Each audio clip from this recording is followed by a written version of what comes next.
He tried to get her admitted to the hospital, but it was filled with wounded from the fighting. I explained the situation to Oberst Klostermann, who was in charge of my group at the General Staff College. For me to leave Lilo while she was ill and in need of unavailable hospitalization, with a 1-year-old child to care for in addition to moving all our belongings back to Leipzig, would have been extremely cruel. Oberst Klostermann agreed and called Berlin to ask them to assign one of my classmates to Norway in my place. They selected a bachelor, Hauptmann Weiser, to go to Norway, which allowed me to spend several additional days with Lilo. Her condition began to improve immediately, and I prepared the dissolution of our household. On January 26th, I put all our belongings into boxes and suitcases and sent them to Leipzig by train. The official termination of our training at the General Staff College was on Friday, January 26, 1945, in the form of a short farewell roll call. Our training was terminated early because the Russians were only 95 kilometers away, and we were needed at the front. The General Staff College was supposed to be moved farther west, away from the Russian threat, and continued there. In fact, it was never organized again, even though the new class was arriving as we left. On Saturday, January 27th, a group of us received orders to report to Army Group Center, commanded by General Feldmarschall Schörner, who was in need of General Staff officers. So I was to fight the Russians again, for the 4th time in as many years. Oberst Klostermann denied my request for a 3-day furlough to take Lilo and Klaus to Leipzig. His only concession was to send a medical corpsman along to help Lilo on the train trip back to Leipzig. Klostermann was a compassionate man, but he was a responsible officer and he felt that I should not leave now. On Monday, January 29th, I took Lilo and Klaus to the railroad station to board a special train for military dependents. The weather was very cold, 5 degrees Fahrenheit, and it was snowing. The station was crowded with refugees from the east who were fleeing the Russians. Fortunately, the train was ready to be boarded when we arrived, and we did not have to wait. Lilo's compartment was too small for her and Klaus and all the luggage, so I fastened the baby carriage to the ceiling of the compartment. We wanted her to take as many of our belongings as possible, because anything that was left would be lost, and she had to make a life for herself and the children after the war, whether I survived it or not. We could not just drop everything and say it was of no use because we were losing the war. We had to go on, just as if there would be a future for us. The train was very crowded. Hundreds of civilians were trying to get out of Hirschberg before the Russians arrived. They knew that advance Russian troops had already interrupted the railroad line once, and that they could do it again. Trains were the only mode of transportation because the government had banned the personal use of automobiles. This one was a special military train. The civilians had been warned to leave earlier, and they should have gone. Military police tried to keep civilians away from the train, but they were not entirely successful. Then it was goodbye. I was sure I would never see Lilo or Klaus again. We had separated many times before, but never before with such likelihood that we would never meet again. I had no illusions. The end was very near, and the odds of my survival were extremely poor. Then the train started to move, and the parting could be delayed no longer. A last squeeze of her hand, a few silent tears, and then I was alone in the milling crowd of civilians on the platform. I returned to our empty apartment at the General Staff College, which now contained only the field luggage I would take back to the front with me. I was overwhelmed by the most lonesome feeling I have ever experienced in my life. After I put Lilo and Klaus on the train, I went to the officers' mess, as much to try to break the spell of loneliness as anything else, but I could not taste the food. I tried to join a conversation about the possibility of the Western Allies helping us keep the Russians out of Germany, but I could not really work up any interest, perhaps because I no longer believed it would happen. I could think of nothing to do to pass the time. I finally went to bed early and tried to go to sleep, but I spent an endless lonely night thinking of the train Lilo and Klaus were on, and hoping it would get through without being intercepted by the Russians. The uncertainty of not knowing and of being helpless to do anything was difficult to endure. Even if Lilo and Klaus reached Leipzig safely, they still had to survive the endless air raids. I put that out of my mind. I could not allow myself to worry about things that might happen. Things had gone well for us until now, and I had to just hope our luck would not run out. The next morning, the General Staff College held a short graduation ceremony in the Assembly Hall. Some bottles of champagne were distributed from the college canteen supplies. Under normal circumstances, graduation would have been cause for celebration, and those of us who had been assigned to Schörner's staff headed for the train station. Although we had 2 hours to wait on the station platform in 5-degree Fahrenheit weather, it was still not as bad as it had been when I saw Lilo off. We opened the first bottles of champagne from the college canteen, which helped to shorten the wait. We toasted each other and tried to be light-hearted and cheerful, but the snow and the cold kept reminding me of that first winter in Russia in 1941. It was a brief train trip to Schörner's headquarters at Waldenburg, since the front was not far away. We arrived in the early evening and checked into the Hotel Waldenburger Hof. This had been the most depressing day of my life. I knew I had to shake off this depression if I was to function effectively. After breakfast the next morning, an officer from Schörner's staff came and interviewed each of us. Then we took a walk through town until lunch. In the afternoon, we reported to Schörner's Chief of Staff, General Zeilander, as we had been instructed to do. Zeilander selected 6 of us for Schörner's personal disposal and dispatched the others to the various armies of Schörner's army group by courier vehicles. The remaining 6 of us were instructed to report back that afternoon to meet General Feldmarschall Schörner. After lunch, I got permission from General Zeilander to call Lilo in Leipzig. She had arrived safely after a terrible 24 hours on the train, with frightened civilians trying to force their way on at every stop. Being able to talk to her helped me dispel some of the gloom from my mind. We reported to General Feldmarschall Schörner at 3 p.m. on January 30th, 1945. Schörner was a capable and successful commander, but it was common knowledge that he had been promoted rapidly because he was a political general and a yes-man to Hitler. He was a rarity, a high-ranking German officer who was also a Nazi. He was known as being both articulate and loud. Most Nazis tended to be uncouth. He shook hands and exchanged a little small talk with each of us. Then a severe scowl clouded his face as he took a position in front of us. "I have just returned from Breslau," he virtually growled. "It is a military pigsty. It is so bad that I considered having the commanding general of the Fortress Corps staff court-martialed. The Russians are practically there, and the city cannot hope to defend itself in its present state. I need 2 energetic young general staff officers with extensive combat experience to go there and help get the city in shape to defend itself." He paused and seemed to glare at us. "I need an operations officer and a quartermaster for the Army Corps Area 8 General Command in Breslau. You all have a lot of combat experience," which apparently explained why the 6 of us had been singled out. "So I will send the oldest and the youngest of you to Breslau. You are to fly there immediately." He turned and disappeared abruptly through a doorway. After he was gone, General Zeilander determined that a major was the oldest and I was the youngest. Schörner had his personal Kübelwagen and 2 Fieseler Storch airplanes waiting to take the 2 of us to Breslau. The Fieseler Storch was a small open-cockpit airplane, large enough only for a pilot and 1 other person. It could take off and land on a very short runway, or even a meadow. We were driven to the airplanes. The major got into one of them, and I got into the other, and we took off.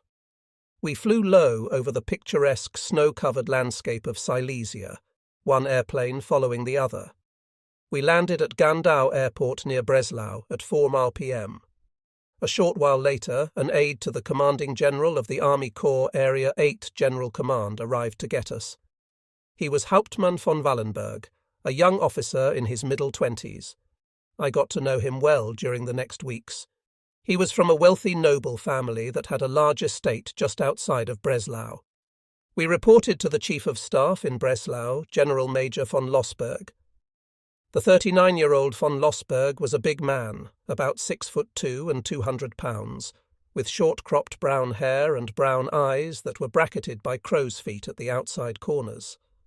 After a short conversation with the two of us, von Lossberg appointed me as operations officer and the major as quartermaster, a surprise, because operations officer was the more responsible job, and the major was both older and higher ranking. Then we met the commanding general, General Koch-Erpach. He was about 62 years old, portly and grey, with a fleshy face and pale blue eyes. He had no World War II combat experience, although he had seen combat as a young officer during World War I. Fortunately, General Major von Lossberg was both experienced and capable, and he could compensate for Koch-Erpach's weaknesses. The operations officer I was replacing had been killed somewhere east of the city, although the front was still perhaps 85 kilometres away. With mobile combat, we never knew where or when we might run into fast-moving forward Russian troops. He had taken 2 motorcycle riders with him to wherever he was going, which was standard operating procedure, and one of them had survived the incident and returned to report the death of the major and the other motorcycle rider. There was really little here that could be called a front. There was just a lot of movement in a very broad area. Hitler had declared Breslau a fortress city, which meant that it was to be defended to the last man, even if it was surrounded and totally isolated. The Army Corps staff in Breslau was the home unit staff for the area, which meant that it was a peacetime staff, and that was why Schörner had wanted officers with extensive combat experience to get the place ready for siege. The Fortress Corps staff in Breslau was about 70 people. Because Breslau was the capital of Silesia and had been declared a fortress, the responsibility of the Army Corps Area 8 General Command Staff was broader than that of a normal military staff. In addition to purely military matters, it was responsible for the supply of food for the city, for the flow of refugees through the city as they fled from the Russians, and for everything necessary to keep a large city operating. Although the Gauleiter of Lower Silesia, whose name was Hanke, had all responsibility for the city in theory, the military staff in Breslau actually handled everything. We were fortunate because we had a fortress commander equivalent to a division commander, reporting to our staff whom Schörner had also sent to Breslau. General Major von Alphen was a very experienced man who had lost an arm in combat, and his operations officer was also an experienced general staff officer. General Major von Alphen and his operations officer organised the actual fighting units, so we had only to concern ourselves with things that went beyond the immediate defence of Breslau, such as transportation, communications and supplies. I took over the duties of operations officer on January 31st. Most of the Corps staff consisted of people who had never been in combat and did not know what to expect or how to prepare for it. My first job was to form the operations staff I had inherited into one that was capable of functioning in a combat situation. At first, I personally had to write every report, draw every sketch, of defence lines, troop positions, boundaries between units, headquarters positions, locations of supply depots and so forth, make every entry in a map, make every telephone call, and write every order to our units for the general's signature. I found it impossible to sleep more than 2 hours without interruption, or more than 4 to 5 hours in any 24-hour period. I was assigned an aide, Hauptmann Kaftürke, to help me with my duties. He had been assigned to the staff at Breslau after being seriously wounded at the front. He had good knowledge of the staff and the situation at Breslau, which I found very useful. He was capable, and I learned that I could rely on him. Schörner had been right. The place was a military mess. All the staff people were handicapped or old, and they had no idea how to fight or how to defend a big city. Defence lines had to be designated, ditches had to be dug, preparations of all kinds had to be made. Wounded coming in from the front had to be accommodated. A factory for making heavy water for atomic experiments had been abandoned east of Breslau, and we had to plan and conduct a counterattack to destroy it and keep its secrets from falling into the hands of the Russians. We were constantly occupied with issuing instructions to civil defence units, decreasing staff personnel, issuing ammunition and supplies, providing weapons, enforcing Schörner's order that no man able to fight was to leave Breslau, keeping refugees supplied and moving, finding engines for hospital trains, keeping utilities operating, preventing looting, preparing landing strips in the city in preparation for the siege, all in addition to normal staff functions like the daily military report to Schörner. The hospitals were overflowing with wounded who had to be evacuated, and we had to get trains for them and ambulances to move them from the hospitals to the trains. We evacuated the civilian population as long as possible. Probably more than half of the city's population left the city. In addition to the military, we also supplied the refugees, who needed fuel, food, hay for their horses, and just about everything else. All the refugees coming from the east had to pass through Breslau, whether they were coming from the northeast, east, or southeast. We had to try to help them, to feed them and their horses and cows, which they often brought along, to provide them with the necessities, and to keep them moving. They were practically ill on foot, with horse-drawn vehicles and whatever they could carry with them. Thousands of women, children, and old men came through Breslau every day. The area they were going into west of Breslau was hilly, which would be difficult for them, and it was winter and very cold. It was a terrible feeling to see them come through and know there was very little hope for them wherever they went. Even though they were leaving everything behind, they did not want to fall into the hands of the Russians. They had all heard too much propaganda, and many had experienced too much firsthand. I quickly went from civilian telephone service to a combat telephone network, which both simplified telephone communication and made it more secure. Slowly, with time, everything began to function better. I worked closely with General Major von Lossberg and had an excellent relationship with him. A general staff officer with a good combat record, he was ready for the command of a division. He was a combat soldier at heart, and he wanted to return to the front as a division commander.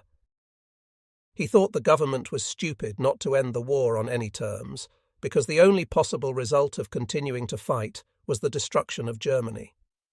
He loved to escape from present realities, when the situation allowed sufficient time, by playing bridge or scat. Von Lossberg looked after overall strategy and left the details to me. He spoke very openly to me about the hopelessness of the military situation. In spite of everything, however, he thought we had to hold out in the east simply to keep the Russians out of Germany as long as possible. We had just a short time to get Breslau ready for combat before it would be surrounded by the Russians.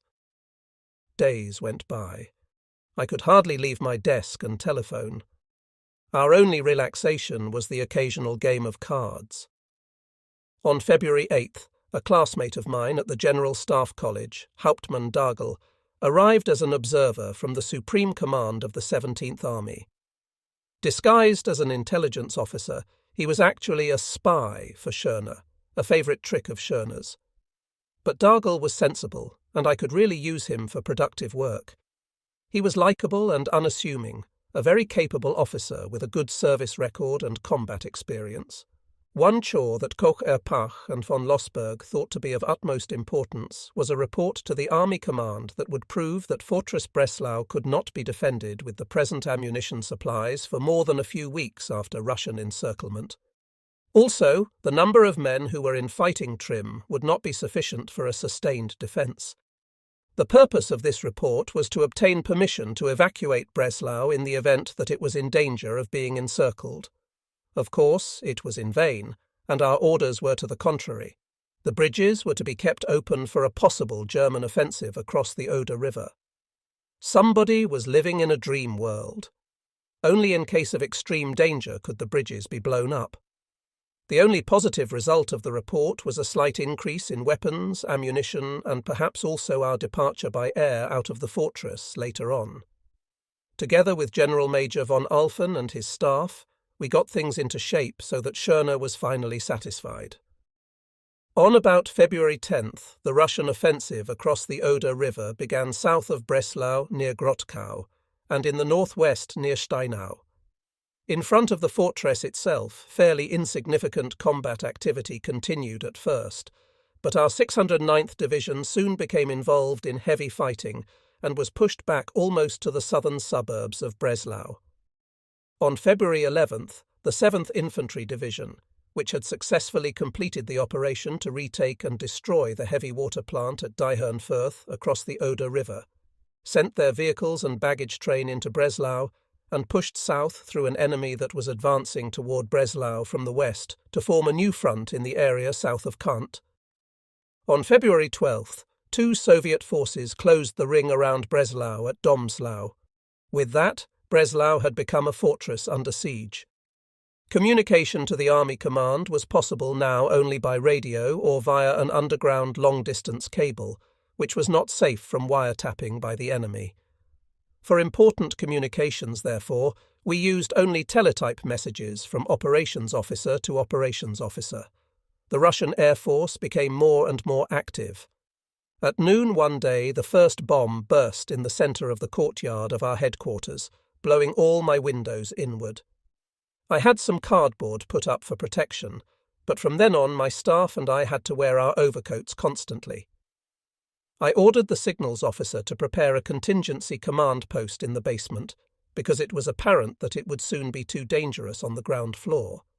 In fact, I had to dive several times during the afternoon when bombs fell in the immediate neighbourhood.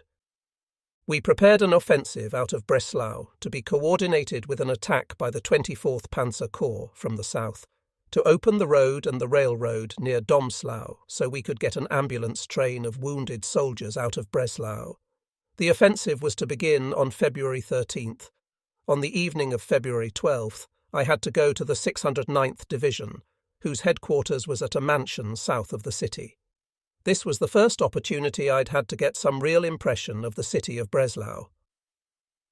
Cattle and sheep wandered in the main thoroughfares, and refugees with carts and horse-drawn vehicles were camping everywhere. The military police were having trouble keeping the streets open for military traffic. I was stopped and asked for identification by civil defence men at every barricade in spite of the Army Corps flag on my car. After getting through all these difficulties, my driver and motorcycle escort and I finally had the city behind us and the front ahead. It was relatively calm, with only occasionally a few rounds of artillery shells or some machine gun fire. Without lights, we proceeded very carefully. Any error in reading the map could have meant that I would suffer the fate of my predecessor. Finally, we reached the headquarters of the 609th Division. I gave the division staff the overall situation, and they filled me in on their situation. I then gave them the orders for the attack and departed with best wishes for the operation. The 609th would either break through tomorrow and escape the fortress, or be thrown back in heavy fighting to its initial position. But the general who commanded the division and his staff were optimistic, and each of the men would do everything possible to get through, because they had all heard too much about the heroically fighting fortresses at Königsberg, Elbing, Thorn, Posen, Graudenz, and so on. They did not want to become the heroic defenders of Breslau, if they could help it. On my way back, I met columns of vehicles in all the streets. Vehicles of the armed forces and of civilians mingled in long columns. The 7th Infantry Division had received the order to get ready and stand by to leave the fortress after the road had been opened. The civilians learned this, and now everybody wanted to take advantage of this opportunity to get out. Even without enemy fire, it would take more than 36 hours to get these columns through on one road. If the columns were burdened with horse-drawn vehicles, it would be impossible. Within a very short time, everything would be blocked. Because of this, I made sure after my return that all military police posts got a strict order to remove horse-drawn vehicles from the columns. After reporting to the Chief of Staff, reading the messages that had arrived while I had been gone, and making the necessary telephone calls, I finally could get some sleep. At 5 a.m., it started getting busy again. The offensive had started, and the first reports of success were coming in. The attack of the 24th Panzer Corps, too, was progressing well. The Russians now bombed even more frequently around our headquarters building. Fortunately, they were small bombs. We moved into the rooms prepared for our staff in the basement. During the morning hours, the offensive had progressed so far that a narrow corridor had been opened up at Domslau. Vehicles were now starting to flow out of the city to the south, but with heavy losses under fierce Russian fire from both flanks. The railroad track, however, was blocked by a heavy tank that had been disabled and stood on the track at Domslau. All efforts to remove it failed, and it was impossible to get the 2 loaded hospital trains out of Breslau because of it. The heavy attacks that were soon launched by the Russians against the tube-like opening stopped the movement of traffic again in the afternoon, and by evening Breslau was a fortress again. Now the brave, and later heroic, resistance would begin. As the Russians got closer, they bombed us more heavily. Then they started shelling us with artillery as well.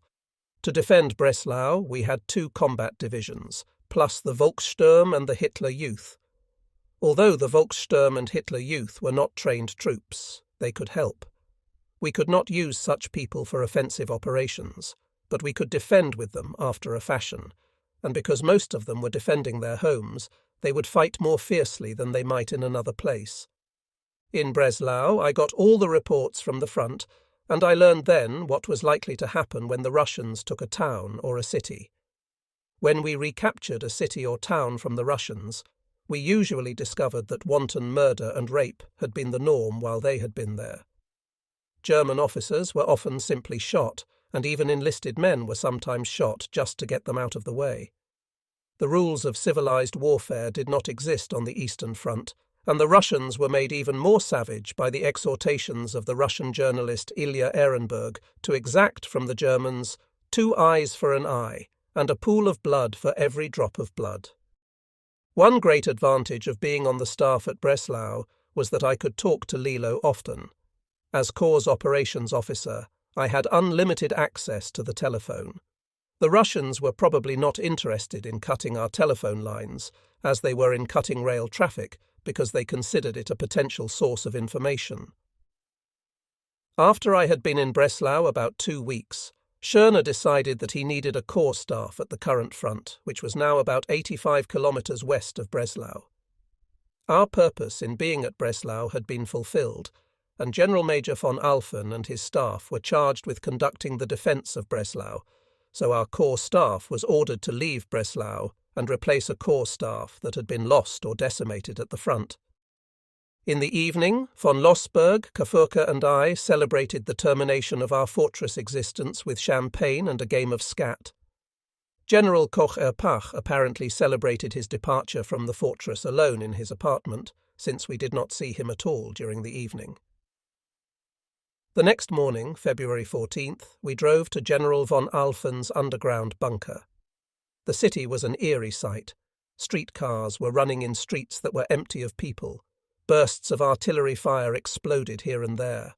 Herds of cattle lowed as heavy artillery shells from big railroad guns exploded every 5 minutes or so. At von Alphen's headquarters, I exchanged telegrams with Army headquarters and learned that we were to fly out of Breslau that evening in 2 Ju-52s and immediately take over an Army corps at the front. Von Lossberg delegated to me the unpleasant duty of selecting those of our staff who would fly out with us and those who would stay. Each airplane could carry only about 25 people. Those who stayed, of course, would be either killed or captured by the Russians. In most cases it was obvious who would be most needed, but there was always a way to rationalize and say, "We need him." It was not easy to sentence people to stay and be killed or captured, and I agonized over some of the choices. Some people came to me with all kinds of reasons why they should come along at all costs. The only one who actually volunteered to stay was the political officer in charge of Nazi indoctrination. He was a Hauptmann, about 35 years old, and he asked me to leave him in the fortress because his job was to be where the situation was most difficult. I had not planned to take him anyway, but I thanked him for his attitude. Those others who had to stay accepted their sentences gracefully. I drove to Gandau Airport at about 7 p.m. Hauptmann Dagel, the spy planted by Schörner, succeeded in getting 4 pairs of epaulettes for the rank of major in the general staff, as well as red cloth for our trousers, since our promotions were imminent. In the officers' mess at the airport, we waited in vain for the airplanes. The airport landing strip already had considerably more bomb and shell craters than it had had when I had landed here 2 weeks earlier, and we could hear infantry fighting to the west. After waiting in vain for the airplanes until midnight, I stretched out on a bench. Early the next morning, someone woke me and offered me a room in one of the airport barracks. There I stretched out on a real bed and fell into a deep sleep, in spite of the shell bursts nearby, after 2 weeks with so little sleep. The airplanes could land only during the evening hours, so I had at least until 7 p.m. In the afternoon, the airport commander offered us a good meal and something to drink. Finally, the announcement came through that the 2 planes were on their way to Breslau. The first Ju-52 landed at 7:15 p.m., and the second one followed shortly thereafter. The airport landing lights were switched on the absolute minimum necessary, and as soon as the airplanes touched down, enemy artillery opened up on the landing strip.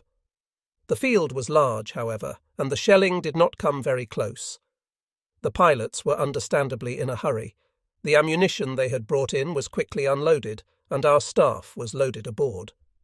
General Koch-Erpach's orderly began to load a number of boxes and suitcases, but when he tried to put cases of chocolate aboard, the pilots objected angrily. Fortunately, Koch-Erpach was not there, so I allowed each member of our staff to take as much chocolate as he wanted. Then we were ready. The engines roared, the landing lights went on, we raced down the runway, and our airplane lifted off the ground. The pilot immediately put the airplane into a sharp turn and then tried to gain altitude while staying within a tight circle above Breslau to avoid Russian flak. We had a spectacular view of a large city surrounded by a pearl-like string of burning villages. The front was easy to identify by the flashes from firing guns. Von Wallenberg was even able to recognize his village and his mansion all in flames. Finally, we were high enough to be safe from the light flak, and we turned southwest over enemy territory. The heavy flak guns now began to fire at us as we passed over them. We could see their flashes on the ground as they fired, and then the resulting red shell bursts nearby in the sky. Soon we could see the dark hills of the Zobten, a small mountain range to the south, and then we saw the landing lights at the airport. We touched down at Schweidnitz at about 8 p.m., with the second plane close behind us. We had made it. The tension, which I had hardly been aware of during the excitement of the flight, began to drain from me. I also felt an enormous sense of relief at being out of a city under siege. At the airport at Schweidnitz, we reported our successful escape from Breslau to our army command. Then we made ourselves comfortable and started playing scat again to pass the time, until von Lossberg could get the personnel department of the army in Berlin on the telephone. He wanted to find out about his next position and about the promotions for Dargel and me, which were due that day. At about 10:12 p.m., the call finally came for von Lossberg.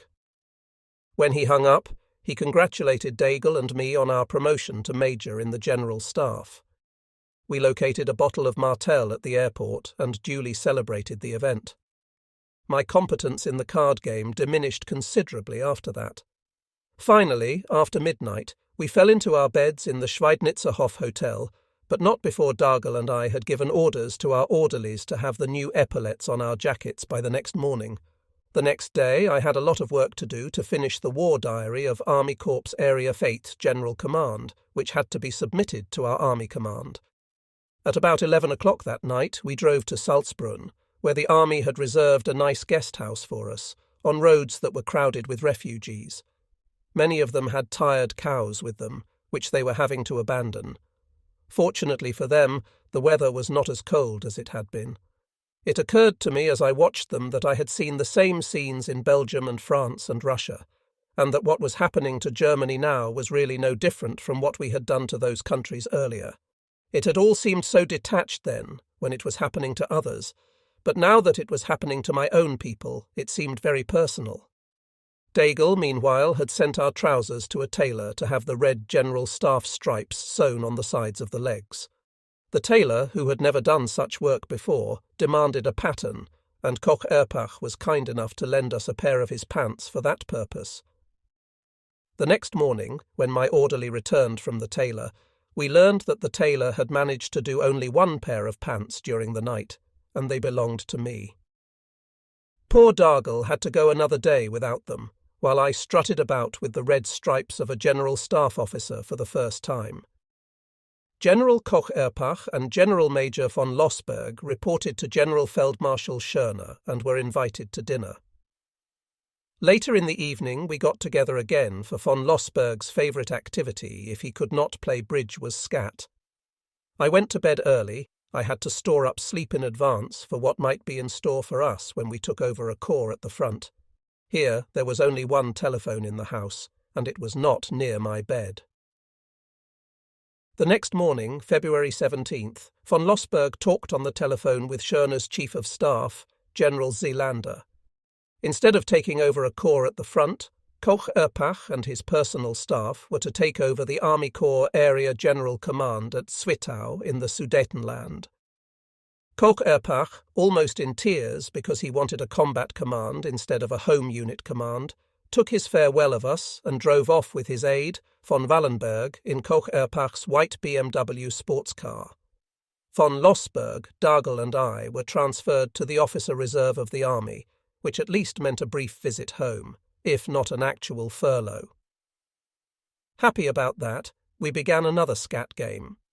Later in the day, a telephone call came in ordering us to recall Koch Erpach and take over a front sector on both sides of Oppeln, with the 168th Infantry and 20th SS Estonian divisions. Dargel was to report to our army group. I called Zwittau so Koch Erpach would get the news immediately upon arrival. Then von Lossberg and I took off by car for Oppeln. Koch Erpach arrived at Erlenburg about midnight. He had driven all day to take over his combat corps, the assignment he wanted so badly.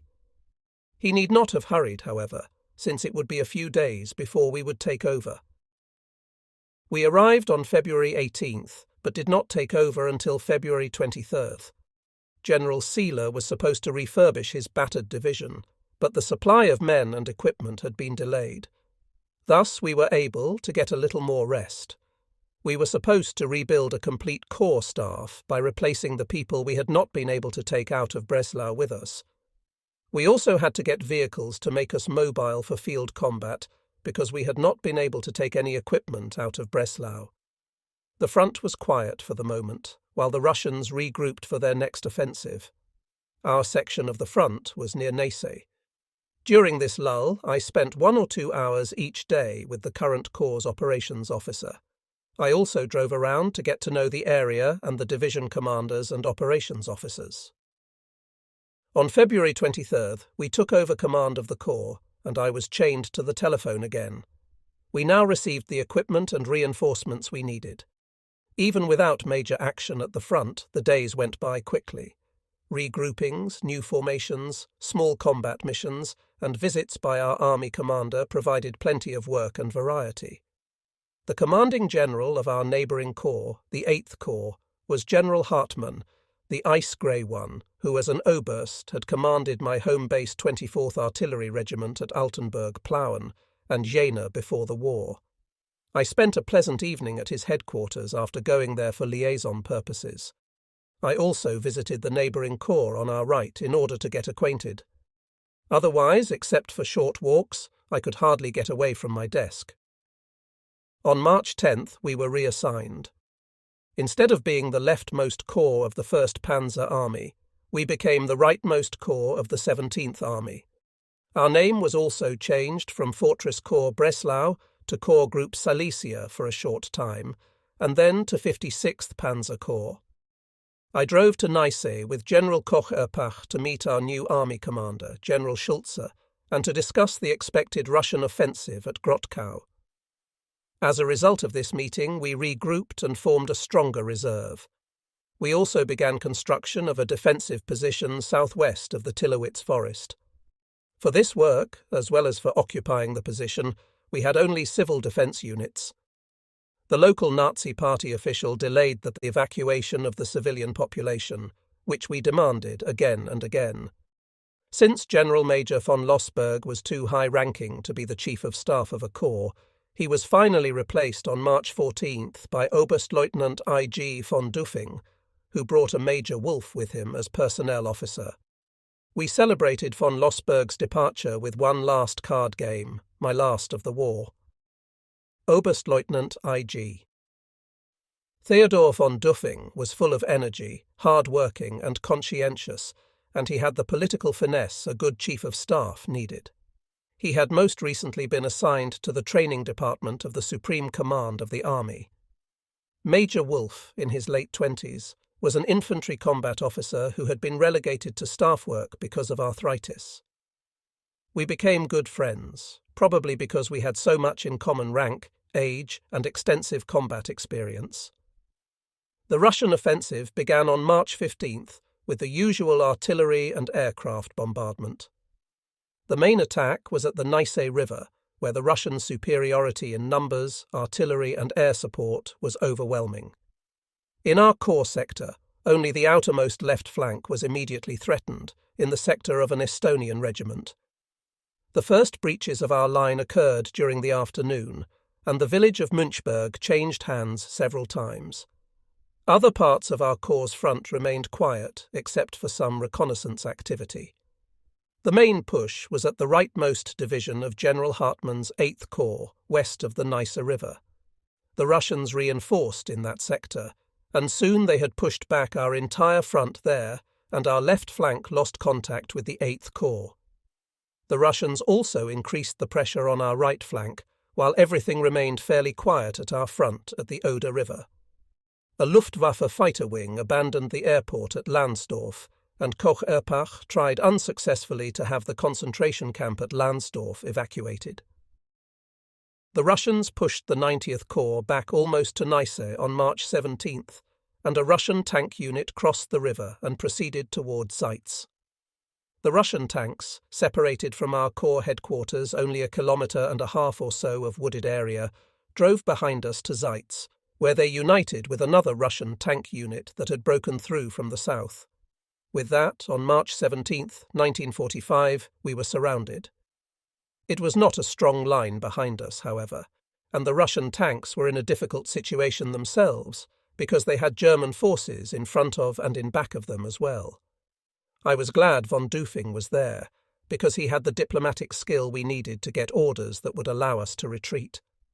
Without his skill, we would have been ordered to stand and fight to the last man, which would not have made much sense. If we had stayed, we would have lost both divisions and gained nothing. Even if the Russians had simply bypassed us, we would have been occupying a useless forest that had no roads, bridges, or anything else of value.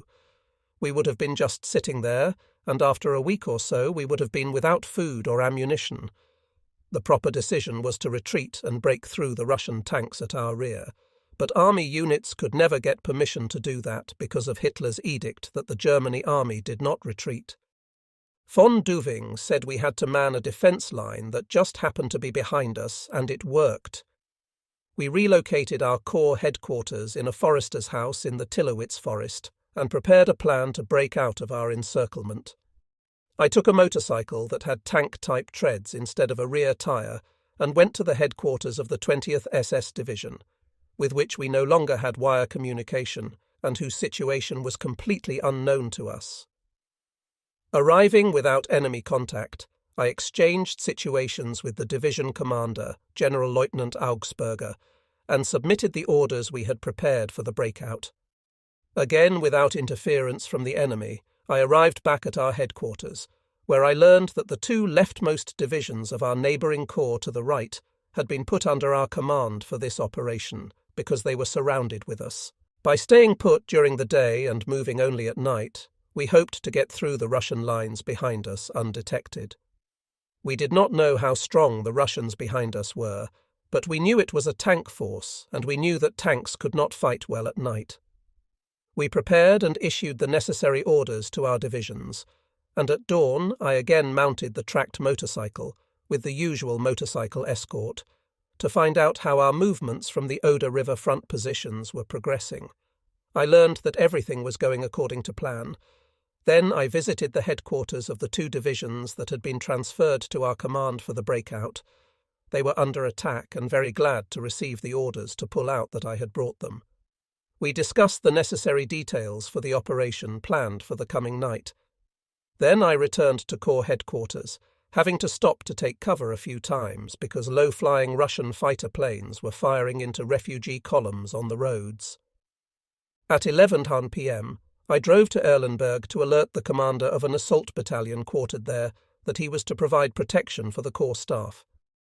I discussed the exact details of the operation with him and pointed out that Koch Erpach was not to be addressed as Herr General during the operation, lest the Russians overhear it. At 12:30 a.m. we assembled. The 20th SS Division was to move to the right of the 168th Division, and the 2 newly acquired divisions were to follow us. We moved along a narrow strip no more than a quarter of a mile wide, on a route that was chosen to avoid any large communities. Our goal for the first night was to reach the woods near Riegersdorf by morning. Our plan was to reach Altenwald by the second morning, and then to turn around and establish a new front. The 2 new divisions were then to break through to the south and reunite with their original corps. It was drizzling rain when we moved out in the darkness at 1 a.m. on March 19th. We marched in single file, using our maps and compasses and bypassing all villages. The Russian outposts remained very quiet. We let a passing Russian vehicle go by unmolested, and it never detected us. A horse-mounted Russian dispatch rider saw us and disappeared at a fast gallop. After a while I took the lead and guided the group, because too often in Russia I had seen infantry soldiers make mistakes reading maps. The wet ground absorbed the sound of our marching to a great extent. Those of us in the front of the column had to more or less feel our way in the darkness. Once I heard a loud moaning and panting sound in the darkness in front of me. With my pistol cocked, I carefully moved forward by myself, ahead of the column. When I saw something moving in a ditch, I called out in a low voice, but heard only continued moaning. Finally, I saw that it was a horse that had apparently fallen into the ditch in the darkness and probably broken a leg. I could not even relieve him of his pain with a coup de grace, lest the Russians in the vicinity be made aware of our presence. Then I almost fell into a deep trench that had been dug by someone as a field position. Fortunately, it was not occupied by the Russians. Sounds of combat suddenly broke out to the right of us. We learned later that the 20th SS Division had run into fierce resistance, and one of the first dead was General-Lieutenant Augsburger, the division commander. It began to get light about 5 a.m., but we still had to move another 500 metres to reach our destination, unfortunately across a deep and rather wide stream. Miraculously, we reached our objective without being detected by the Russians. We posted sentries and sent a patrol to Riegersdorf to find out what the situation was there. I went to the edge of the woods to have a look and try to see what was going on. Now and then I could see Russian soldiers on foot and an occasional Russian rider on horseback. It was obvious that we would be detected if we left the woods. Soon our patrol returned and reported that Riegersdorf had been occupied by Russian tanks. At about 8 a.m., a battery of heavy 105 mm self-propelled guns from the 168th Division joined use, and we changed our plans. One infantry battalion, together with the self-propelled guns, would attack Riegersdorf immediately, because the Russian tanks would be less efficient fighting within the village. Koch Erpach and von Dufing remained at the edge of the woods to observe the battle. I took my aide, Hauptmann Kafurka, and accompanied the infantry battalion commander with the Point Infantry Company.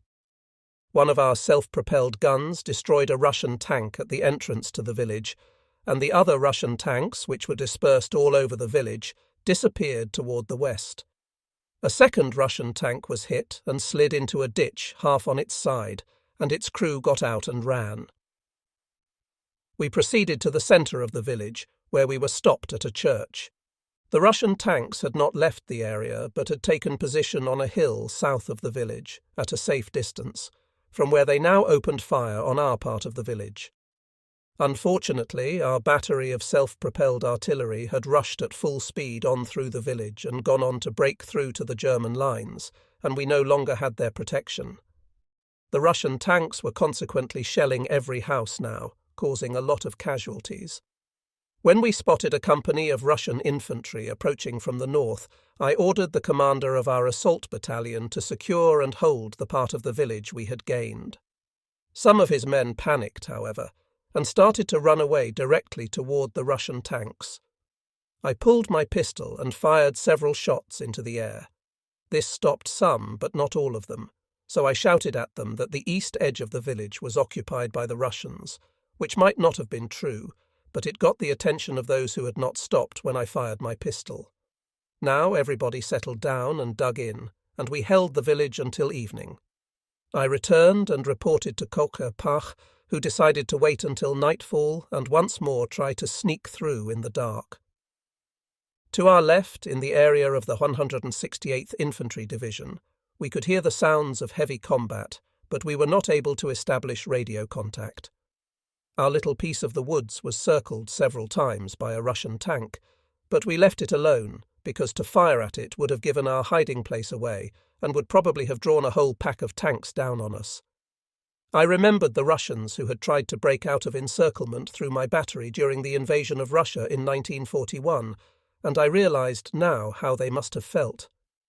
At about 7 p.m., a unit of 8 or 10 Russian tanks attacked from the south and tried to enter the village. After 2 of them were hit by Panzerfausts and started burning, the others turned around and disappeared. Finally, at 8 p.m., it was dark enough, and we moved out through a depression north of the village. I again led the column. By 11 p.m., we were approaching Altenwald. In theory, we had made it, but we could not be sure that the Russians had not reached Altenwald ahead of us. In 3 days, much could have changed, so I stopped the column and sent a patrol on bicycles to the village, which was still several kilometres ahead. I sent word back to Kocher-Pach that we would be delayed until the patrol returned. Then I sat down under a tree to rest and wait. When the patrol returned, it reported that our own troops were in control of Altenwalde. When I attempted to stand, I was unable to do so. I don't know whether it was the cold or the tension of the last few days, but I was unable to move my arms and legs. Some of the men put me on a bicycle and pushed me along. After about 15 minutes, life began to return to my limbs, and by the time we arrived at the village, everything was normal again, so we had escaped encirclement, although some of our units were still missing. We had got out with most of our men, but we'd had to destroy all of our heavy equipment because we could not use roads for fear of encountering Russian tanks. On March 20th, we established our headquarters in the house of the local sheriff, who happened to have a lot of good things in his pantry. In the morning, I took a car and started looking for our missing units, as did a number of other officers. Major Wolfe and the other half of our corps staff were missing, and the entire 168th Division was missing. Only a few stragglers had reported from the 168th Division. From their reports, I could guess that the whole division had been pushed toward the south, so I drove on through the mountains toward the southeast. I knew there was no continuous front between the Russians and me, and therefore I could run into Russians anywhere, but I had to find the 168th Division.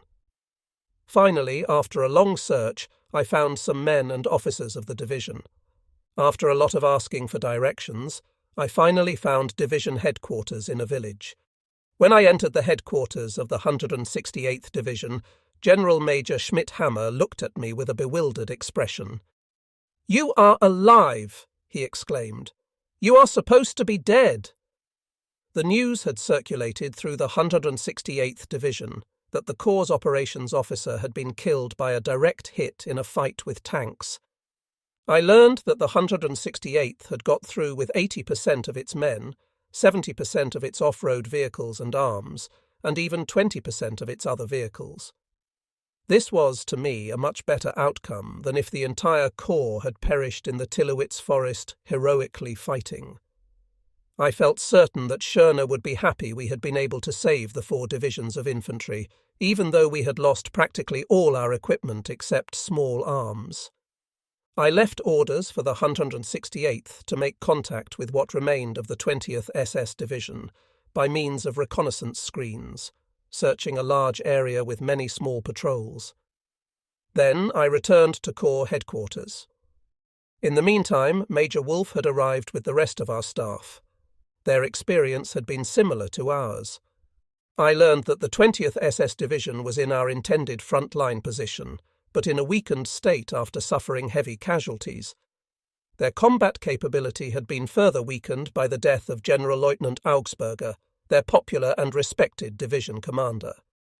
We established a new defence line. Then we learned that our divisions had been assigned to another corps, and we, the corps staff, were to be pulled out of the front to be rested and resupplied, since we had lost all our equipment. Preparing a comprehensive combat report and war diary, complete with situation sketches and all the necessary attachments, kept me busy during our period of rest. After a few days, we moved from a school to a mansion, since we were not in charge of any division, and it would not be in violation of Schörner's order that staffs not stay in mansions. Finally, all the reports were finished, and we had only to wait for our new equipment. Since we had no command over any troops, we hardly received one telephone call a day. Our staff had worked together long enough now that it functioned smoothly. Except for my aide, Hauptmann Kafurka, I now had the longest service on the staff. Von Dufing wanted an endless list of things done, standing orders for the staff, alarm regulations, etc. I delegated some of the assignments to aides and insisted on spending part of our rest period trying out the new motor vehicles, going for walks and working 2 horses that had belonged to a former corps commander. The March weather was beautiful, and I intended to enjoy at least some of it, because what lay ahead of us was obviously going to be grim. On March 25th, our idyllic life came to an end with an order to take over a sector of the front in a mountainous area southeast of Ziegenhals. Koch-Erpach and von Dufing departed immediately to make contact. Within 24 hours, however, a counter-order arrived to move instead, by rail, to Lobau for refurbishment. I recalled Koch-Erpach and von Dufing. When they arrived, they decided that they and Major Wolf would go ahead to Lobau as an advance party. Now, as leader of the railroad transport, I had a few completely quiet days of rest without either the commanding general or the chief of staff to make work for me. During the day, I rode the horses, read, slept, and listened to the radio. Finally, my train arrived, and we loaded everything aboard it and rolled north. Exactly 2 months after leaving the General Staff College at Hirschberg, I passed it again as we went through Hirschberg on the train. At about 6 p.m. on March 31st, we arrived at Lobau. I immediately placed a long-distance call to Leipzig and talked to Lilo while the train was being unloaded. Everything was all right at home. 2 divisions were put under our command on April 1st, and we assigned them to build a fallback position about 13 kilometres behind the front. Once, when I visited a division headquarters during this period, I found myself at a Schörner rally. General Feldmarschall Schörner was a rarity, a career officer who was also a dedicated Nazi, although the German army had been deliberately trained to be non-political and we were not even permitted to vote in elections. With political rallies such as this one, he hoped to reinforce the nation's power of resistance. He spoke to soldiers, officers, civilians, and workers at the front and near-front areas. It probably was impressive to many of these people to see a General Feldmarschall with the country's highest war decoration speaking for the Nazi Party. I visited the 57th Panzer Corps, which was in command of the front here. Its personnel seemed to be determined to live as well as possible now that the end was approaching. At least that was the impression I gathered from the number of buttercream cakes and other delicacies they consumed every day. Von Dufing turned down my request to go home for 2 days over Easter, even though there was really nothing to do, although, of course, things could change quickly. On a trip to the headquarters of the Fourth Army, I met my former basic training lieutenant from the 24th Artillery Regiment at Jena, Lieutenant Bad Stubner. He was now a major in the supply service. We had tea and exchanged old memories from 1936. As much as possible, and without telling von Dufing, I followed my aide, Hauptmann Kafurke, who had let his wife come to Lobau. I did not want Lilo to come, both because of her pregnancy and because we were too close to the front and a Russian offensive could begin any time. Slowly our staff, especially the Corps Signal Company, got back into shape. We received younger officers, which made us more capable of combat, but half of our telephone equipment and 2/3 of our radio equipment were still missing. Otherwise, we would be ready to take over command of a Corps sector somewhere. The only remnant remaining from the Army Corps Area 8 General Command of Breslau was Koch Erpach, our 62-year-old commanding general. Finally, he left us as well when, just as we were having a festive fish dinner in honour of his birthday, the order arrived for him to take over command of the Army Corps Area General Command at Kassel, a non-combat job. Although we had broken out of encirclement successfully under Koch Erpach's command, Schörner was quite right to decide that he needed a corps commander with much more combat experience than that. Schörner replaced Koch Erpach with General Weidling, a highly experienced front commander who had been awarded the Knight's Cross with oak leaves and swords, obviously a very impressive corps commander. Weidling, however, was not to arrive until April 13th, several days away. Then we received orders that we were to leave Schörner's army group and join Heinrich's. We were to join General Wenck's 12th Army, which did not yet exist. It was just an army command with some corps staffs. It was being formed in the Harz Mountains, about 400 kilometres southwest of Berlin. On April 11th, my orders put me in charge of the railroad transport. I was to load the corps staff, about 300 people altogether, including our communications company, aboard a train and go to the Harz Mountains. We were supposed to meet General Weidling there. Von Dufing went by car with an advance party, planning to stop and see his family at Wittenberg on the way. I called home from the train station and gave Lilo some hope that I might be able to drop in the next morning for a very brief visit. I thought I might be able to leave the train at Eilenburg and drive to Leipzig on a light motorcycle, and then catch the train again in Halle, Magdeburg or Oschersleben, or even drive all the way to Blankenburg if necessary. The last preparations for loading onto the train were soon completed, and I finally had a chance to have a look at Lobau. Together with several officers of our staff, I went to a restaurant to wait for our departure. The restaurant was completely void of patrons. Schörner had issued orders that anyone caught behind the lines without orders was to be put in front of a tribunal and hanged if found guilty of desertion. We had heard horror stories of innocent people being hanged by these kangaroo courts simply because they were acting under oral orders instead of written orders. Because of Schörner's orders, no soldier or officer dared to be seen in the cities behind the front, even when on duty. I was safe only because of the red general staff stripes on my trousers. Schörner's order seemed extreme to me at the time, but I later realized how important his iron hand was in maintaining discipline under the prevailing circumstances. Finally, in late evening, I climbed into my car, which was secured on a railroad flat car, and the train moved off slowly into the night.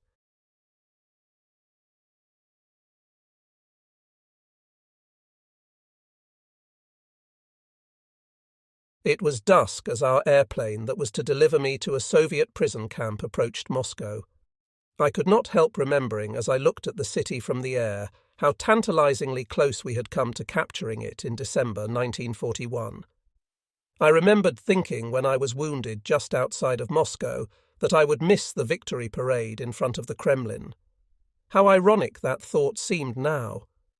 I thought also of the many brave soldiers, German and Russian, who lay buried in the earth over which we flew. When our airplane touched down on a runway south of Moscow, there were no buildings, just some runways, a Russian officer with an American jeep, a driver and a guard, met the airplane to take me to what apparently would be my final destination. With gestures, the officer ordered me into the jeep beside the driver, and he and the guard sat in the back seat. Darkness rapidly descended as we drove north, through Moscow, to a prison camp. At the camp, we drove through a wooden gate that was opened for us by a guard with a submachine gun hanging from his shoulder. A sign over the gate said Krasnogorsk 2711. The numbers seemed to indicate that there were other Krasnogorsk prison camps. My escort officer went into a building next to the gate while I waited with the guard. Beyond the entrance gate, I could see 2 barbed wire fences with a 3-metre death strip of raked sand between them. The fences were about 4 metres high, crowned with 10-metre-high wooden watchtowers at 30-metre intervals. I had seen this type of fence 4 years earlier at the Russian-Polish border. Finally, my escort officer returned with another officer, who signalled me to follow him. In the darkness, I could barely make out several wooden barracks as we walked along a gravel street to a gate in another board fence. The guard, who had followed us, unlocked the gate, and the Russian officer and I entered the fenced-in area. Inside the board fence was another barrack, like the ones we had just passed.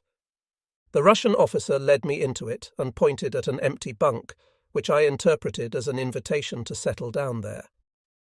One lonely bulb hanging near the entrance cast light into an aisle formed by 2 rows of built-in double bunks, some of them occupied by sleeping forms. I had only my fur-lined uniform overcoat, my canteen, and a small army-issue food bag that attached to the belt. We had used it to carry food in when we were in combat. I deposited my meagre possessions at the foot of the bunk and fell wearily into it, pulling my overcoat over me, more for security than for warmth, since it was summer. Sleep came quickly, but it was a very fitful sleep, full of apprehension and uncertainty about the future. I was certain they would shoot me after they had learned everything I could tell them. When I woke the next morning, I was relieved to find that the barrack contained about 15 German officers. I introduced myself to everyone, and someone went to a designated place and brought back food for all of us. I was handed a watery bowl of cabbage soup with a tiny fish floating in it and some extremely weak imitation coffee. I was repulsed by the sight and the smell of the soup. It had a strong, unpleasant fish odour. As a small child, I had been deathly ill after eating fish, and I had never eaten fish again. "Is there nothing else?" I asked. "This is it," an Oberst responded, smiling wryly. "In a few days you will be glad to get it." "What do you get at other meals?" I asked. "They are identical to this one. Other than that, we just get 300 grams of bread each day." So all that stood between me and starvation was this putrid cabbage soup and a little bread each day. I could not know what was in store for me, whether I would be shot after the Russians had everything they wanted from me, whether I would spend the rest of my life in Russian captivity, or whether I would eventually go home. But it was obvious that the only thing I could control now was how I handled myself in this new situation. I decided that I would do everything in my power to stay alive and as healthy as possible, and hope to eventually return to my family. I took my meagre portion of the fish soup and ate it, trying hard not to smell it. I swallowed the tiny fish whole. I exchanged a little small talk with my fellow prisoners and learned that I was in a quarantine barrack and would stay here for 3 weeks.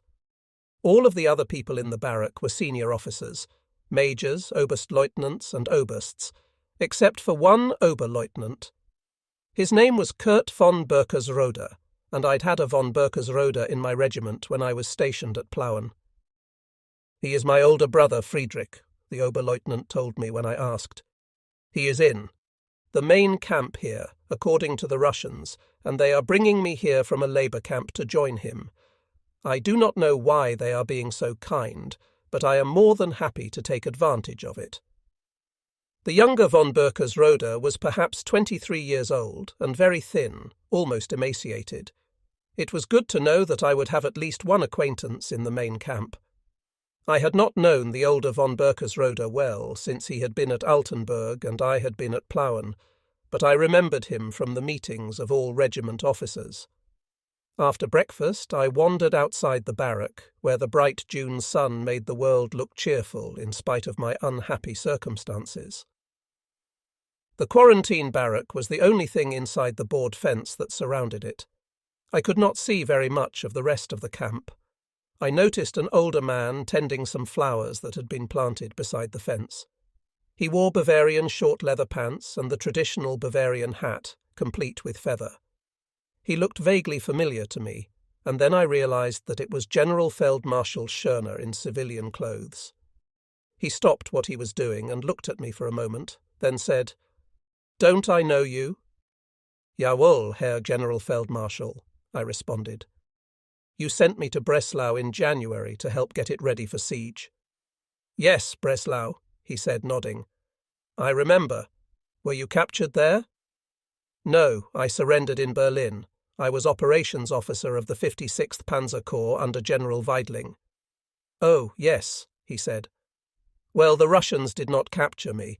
My army group and I fought our way through from Czechoslovakia to the west and surrendered to the Americans. However, the Americans just turned us over to the Russians anyway, so it was all for nothing. If I had known the Americans would do that, I would not have sacrificed the lives that it cost to fight our way through to the west." He heaved a heavy sigh and looked down at the ground. "You might as well know that inside the main camp here, I am being criticized for continuing to fight after the formal surrender so I could get my army group to the west.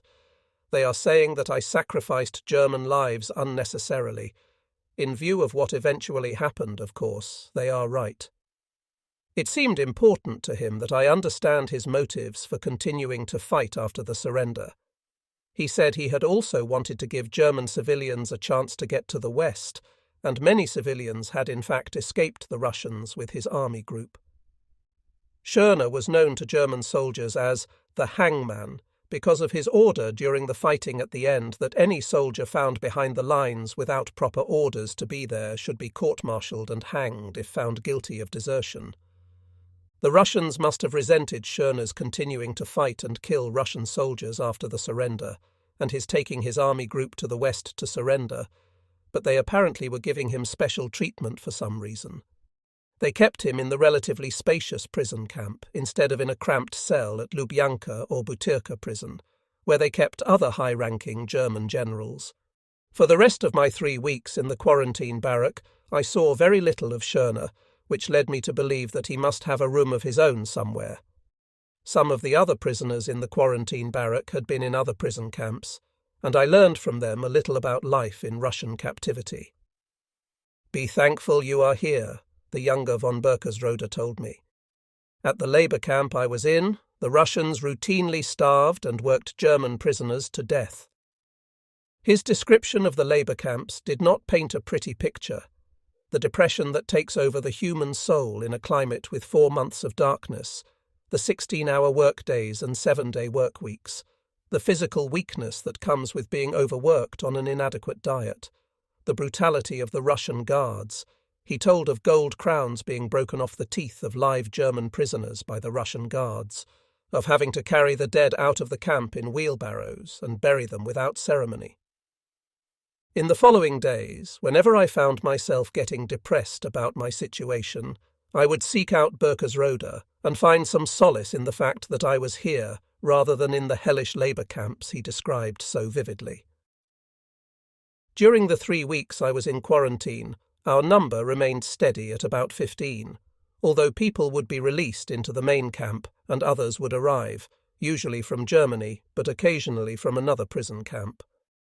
Krasnogorsk. Prison Camp 207011 was just outside Moscow, about 22 kilometers from the Kremlin, which made it convenient for NKVD, later KGB, interrogators. Apparently, the Russians kept people they wanted to interrogate frequently, like Weidling and von Dufing in Lubyanka or Butyrka prison in Moscow, and those they wanted to interrogate less frequently at Krasnogorsk. To my surprise, I learned that the main camp was actually run by Germans called activists, who were collaborating with the Russians. I learned that the tower guards, the NKVD interrogators, and the camp commander, who counted all prisoners twice each day, were likely to be the only Russians I would ever see. I could see some of the camp from the quarantine barrack. It consisted of a number of buildings on each side of a gravel street.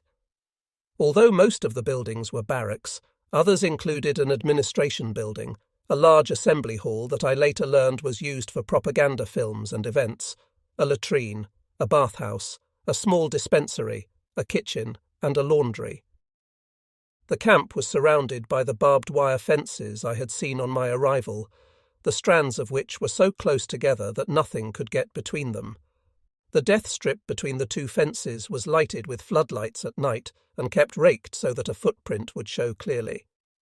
I was told that a few attempts to escape had been made, but those prisoners who did escape had always been caught, and then they were badly beaten and kept in solitary confinement for weeks.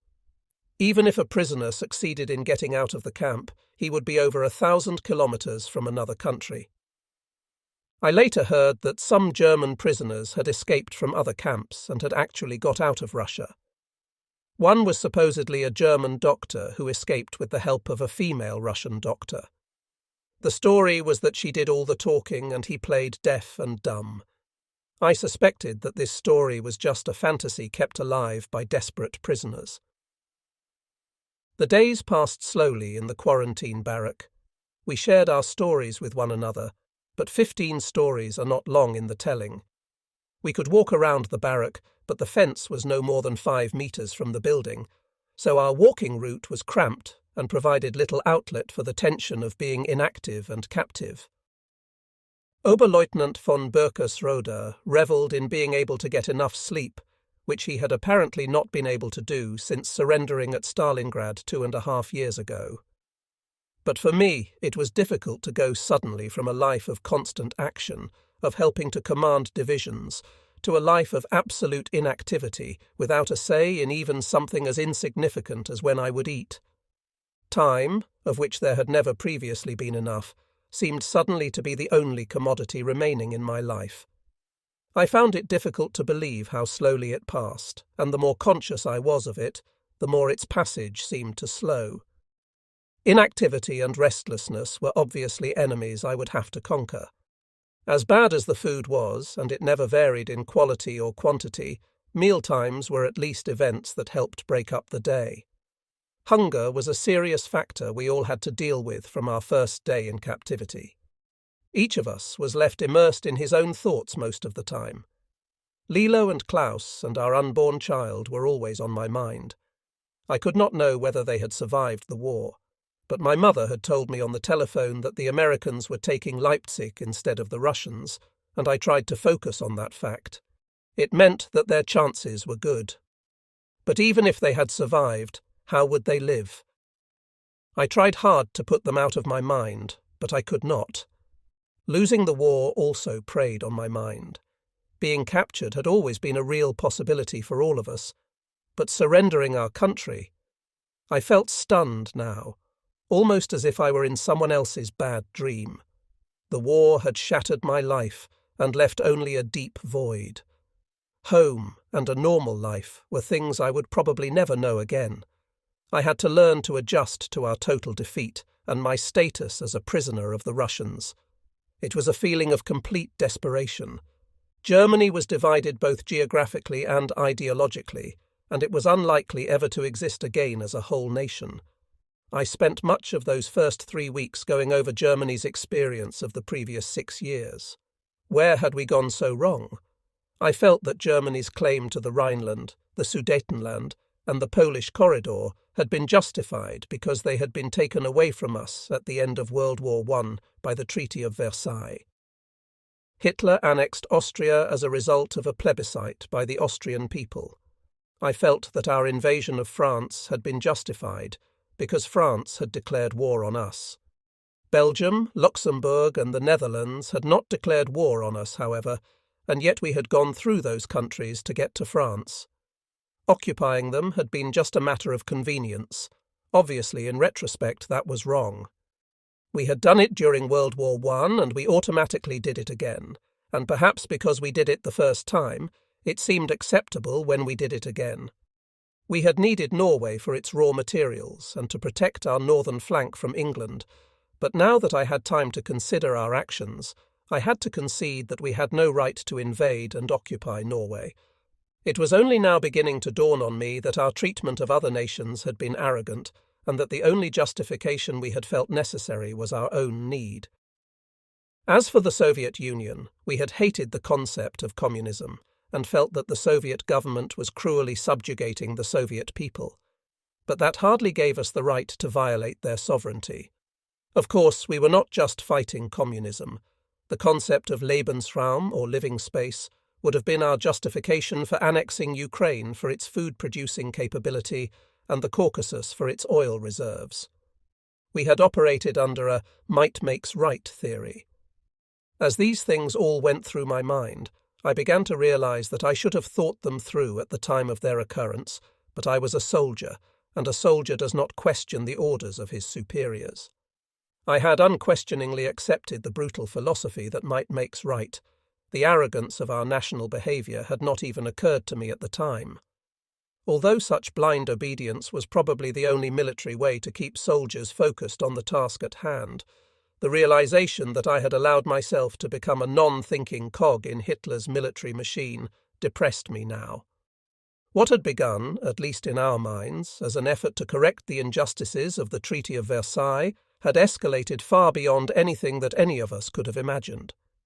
In retrospect, I realized that I and countless others like me had helped Hitler start and fight a world war of conquest that had left tens of millions of people dead and destroyed our own country. I wondered now whether I would ever have questioned these things if we had won the war. I had to conclude that it was unlikely. This was a lesson taught by defeat, not by victory. After 3 endless weeks, I was finally released from quarantine and moved into the main camp. A German general major named Bamler met me at the camp's administration building and escorted me to my assigned barrack. Bamler was several inches taller than I, and perhaps 15 years older. As we walked from the administration building to the barrack, he glanced at my uniform. "You would be wise to remove the red stripes from your trousers," he said as we walked. I was surprised, because those red stripes were a badge of honour to a general or a general staff officer. I glanced down and only now realized that he had removed his own red stripes. "Why?" I asked. "Because the only purpose in wearing them is to set yourself apart as a member of an elite group, and there are no elite groups here." I did not respond, but I wondered why a German general would make such a statement. The general staff was indeed an elite group, and one that took much pride in being elite. I did not pursue the subject with him at that moment, but in the ensuing days, one German activist or another would make a point of attacking me verbally until I finally removed the red stripes so I could have some peace. When I moved into my assigned bunk, I introduced myself to my neighbours, and we exchanged our stories. I looked for Oberleutnant von Birkersrode and found him in my own barrack. He introduced me to his brother, Friedrich, who remembered me from 1938, when we had served in the same regiment. His unit had surrendered to the Russians in the Crimea during the summer of 1943, and he had now been in this camp 2 years. We were to become very good friends. He told me that General Bamler was cooperating with the Russians in return for more food and better treatment, and cautioned me to be very careful what I said to Bamler or to anyone else whom I did not know extremely well. I began to watch the people around me carefully. Slowly, during the days and weeks that followed, I learned more about them, not so much from what they told me as from the way they conducted themselves. I learned that how they were reacting to what was happening to them now was more important than what they had been or done in the past. I was now able to get a closer look at the camp. Each barrack was a long, narrow building, about 10 metres wide and 24 metres long.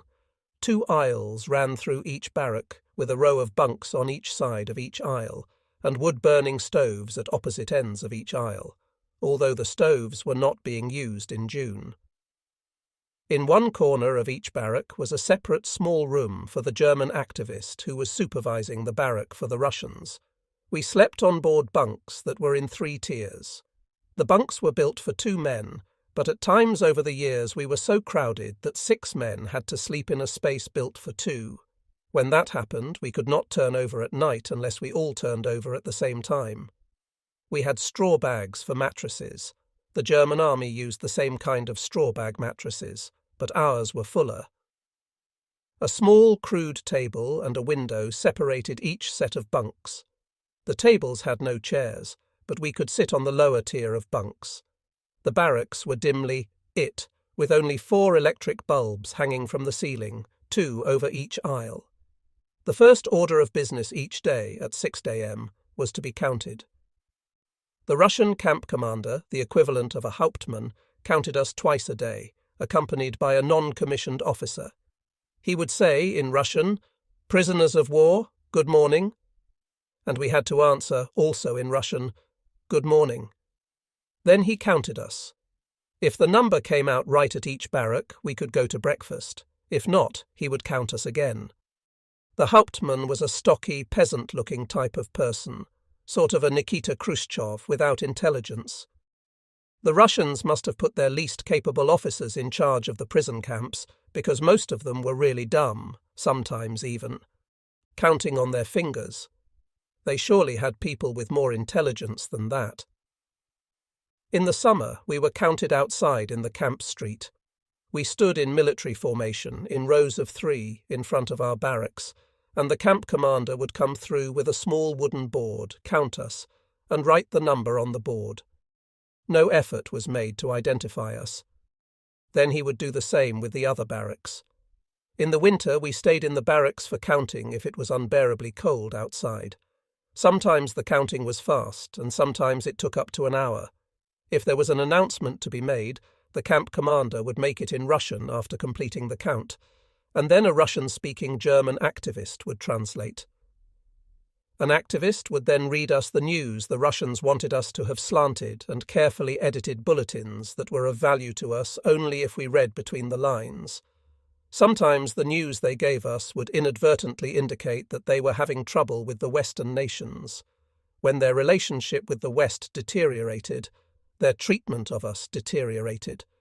When their relationship with the West improved, their treatment of us improved. After the news, we would have breakfast. In each barrack bunk compartment, usually 12 to 18 people, the members took turns going to the kitchen, getting the food for the group, and bringing it back. Each group designated an especially trusted member to be the food master, whose function was to divide the food into equal portions. If any was left over, the food master kept a list of who had received seconds last, and the extra was distributed fairly in this manner. Our food master was Hauptmann Pawelek, a former judge from Bremen. After breakfast in our bunk area each day, we went to an open shed that had a metal water pipe running through the centre of it. Water would squirt out of holes in the pipe and into a wooden trough underneath. We would stand there, a row of 10 of us on each side of the pipe, and wash from the waist up in the cold water. The water was then turned off and we brushed our teeth. Those who had not brought toothbrushes into captivity used their fingers, and then the water was turned on again briefly. I had taken a comb and a toothbrush to the camp with me, but of course there was no toothpaste. Then we filed out and the next group came in. The latrine was a board with 12 holes over a large pit that was emptied every 2 weeks. It was open except from behind, so in the winter it was quite cold. The latrine was located 100 metres or so from the barracks, and chemicals were applied to it regularly to reduce the odour. During the evenings, the Russians often played Radio Moscow for us over a loudspeaker in the barracks. We got a lot of good classical music that way, which I enjoyed very much. For me, the music quickened the passage of time. I am sure the Russians did it as part of their effort to keep us docile. The Russians loved music and even allowed us to have a band. It played more for the Russians than for us, but we had concerts occasionally. One day in late 1945, quite unexpectedly, I found myself face to face with Major Wolf. He was as surprised as I was to find an old friend in Russian captivity. It was the most pleasant thing that had happened to me since I left Germany. I learned that after I had left him at the gravel quarry prison, he had become extremely ill. So ill that even the Russians took pity on him and sent him to a hospital. He spent several weeks in the hospital, and before he left he had fallen in love with a German nurse. I was extremely glad to have my old friend around, and was soon able to get him a bunk in my barrack. We fell into our comfortable old relationship as colleagues and friends, although I almost wished he had not fallen in love with the nurse at the hospital in Berlin, because now he just had someone else to worry about, and he fretted about her constantly. The camp contained prisoners from all the European countries: Bulgarians, Romanians, Czechs, Poles, Austrians, Hungarians, Italians, people from every country that had fought as a German ally. Even though Spain had been neutral in the war, we had some Spaniards, because Spain had sent a division of volunteers to fight for Germany in reciprocation for our helping Franco in the Spanish Civil War. Of course, the great bulk of the prisoners were German. From 10 to 15% of the population of the camp were junior officers, under the rank of major, who were there because of their noble or famous names. About 5% were civilians and enlisted men who were there for the same reason, and 80 to 85% were senior officers, major and higher. The German military hierarchy was generally maintained in the camp. We did not wear insignia of rank or use titles of rank, but everyone knew everyone's rank, and the majority of us remained in the same relationship with one another. I discovered quickly that Krasnogorsk was populated by very interesting people. The Russians had congregated in the camp some of the outstanding military and civilian people from all over Europe and Asia: scientists, scholars, diplomats, artists, generals, nobles, people the Russians found useful or interesting. I felt fortunate to be held captive with some of Germany's best and brightest, but it seemed to me to also make it more likely that the Russians would shoot us once they had what they wanted from us, because these were all people who could exercise great influence over our society at home. I learned that I was there because I had been Weidling's operations officer, and they wanted to piece together what had happened in Berlin, and especially in the Führer bunker. They also had Weidling, von Duving, Refior, and others who had been in Berlin at the end. In other words, it was only because of where I had been the last weeks of the war that I was in this camp instead of in a labour camp. The Russians found me interesting only because of my experience defending Berlin, and that was a fluke, because if we had not lost contact with the Ninth Army as we fell back to Berlin, Weidling would not have decided to go to the Führer bunker to get the big picture of what was happening, and Hitler would not have ordered us into the city to defend Berlin. I was finding it difficult to justify my luck during the entire war. I had to accept it as my destiny without feeling guilt. Guilt that I had gone home to hospitals and schools during the war when others had stayed at the front, guilt that I had lived when so many others had died, and guilt now that I was in a prison camp where I did not have to work when so many were being worked to death in slave labour camps. I concluded that the Russians brought people to Krasnogorsk either because the people had information they wanted, or because they hoped to recruit and train them and return them to Germany to spy and work for them. They thought anyone with a famous name would be especially influential back home, and their thinking was on a double track. If they brought them here, these people could not influence the people at home against them, and if they could recruit the people with famous names, they could send well-known Germans back home to influence people in their favour. A few people in the camp were there only because of their names. One, for example, was a man named Truman, who had operated a cigar store in Potsdam. The Russians had asked whether he was related to the American president, and he boasted that he probably was because his grandfather's brother had emigrated to the United States. His boasting won him a ticket to Krasnogorsk. Another was named Ackermann. His father had been an important German politician before World War I. He caught their attention because of his name, and they shipped him off to Krasnogorsk. Another was named Hugo Dörpfeld. His father, Wilhelm Dörpfeld, had been the director of the German Archaeological Institute in Athens and had assisted in the excavation of Olympia and Troy. He was at Krasnogorsk simply because the Russians recognized his father's name. He must have been in his 50s. He had been a pharmacist. Intelligent, mature and stable, he had adapted well to being the son of a famous man, and we all liked him. he would not have been a threat to the Russians. The Russians were fascinated with nobility, although they had killed or frightened away all their own. Probably 30% of the prisoners in the camp were from the German nobility. Most were generals or general staff officers, but there were also some civilians. A board fence had been erected at one part of the camp to block our view of some civilian prisoners, primarily the family of Polish Prince Radziwill. The Russians had brought Prince Radziwill to Krasnogorsk to prevent him from being an influence against them in post-war Poland. His family included 12 to 15 people who spanned 3 generations. They had one barrack-like building to themselves, and the Russians had built the wooden fence around it to provide them with privacy. They were obviously showing Prince Radziwill a great deal of deference. We knew about the Radziwill family through a Catholic priest who lived in our barrack and conducted mass for them. I do not know whether the Prince Radziwill, who later became an in-law to US President John F. Kennedy, was one of the prince's grandchildren in that camp. Another noble civilian was Count Schwerin. He was a widower whose very prominent family had large estates in Mecklenburg and Pomerania.